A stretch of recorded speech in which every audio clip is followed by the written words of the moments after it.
Parfois, certains auraient tendance à opposer de nouvelles technologies et agroécologie, mais est-ce réellement justifié?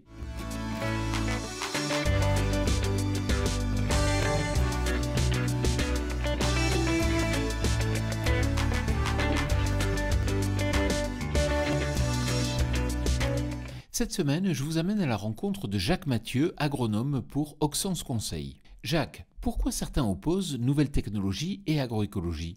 Dans l'agroécologie, il y a écologie.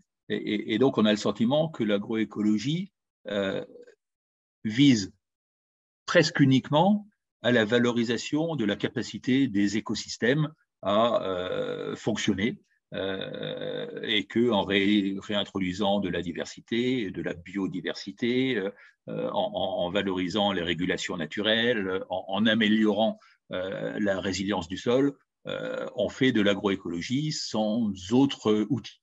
En fait, l'agroécologie, c'est quand même la gestion de la complexité, c'est la gestion de la diversité, ce qui s'oppose quand même à l'évolution, je vais dire, un peu historique des systèmes de production, qui est plutôt vers la simplification. Et on rentre dans un basculement vers plus de complexité.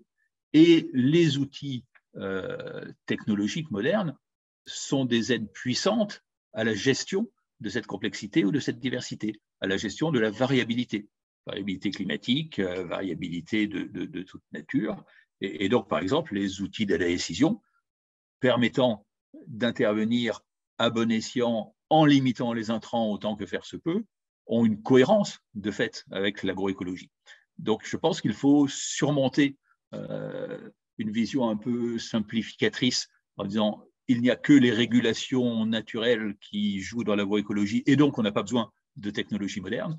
En fait, les technologies, en particulier de l'information, peuvent être de vrais outils pour améliorer encore la capacité des écosystèmes à se réguler et à introduire de la résilience et de la performance. Mais ne faut-il pas avoir aussi une crainte d'une perte de pouvoir de décision? Alors, c'est potentiellement un risque.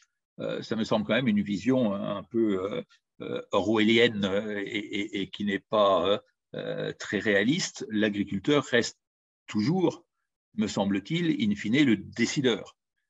Qu'il s'appuie, que sa décision soit éclairée, appuyée sur des outils, sur des informations, ça peut être quand même plutôt un plus qu'un moins.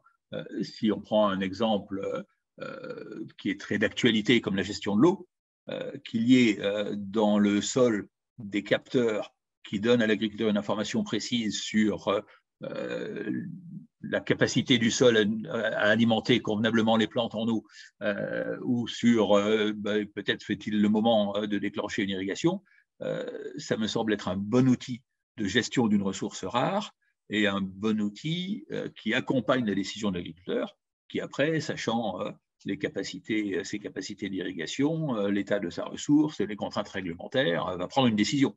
Merci Jacques. Quant à moi, je vous retrouve la semaine prochaine sur TV Agri pour un nouveau regard porté sur l'agroécologie. Bonne semaine à toutes et à tous.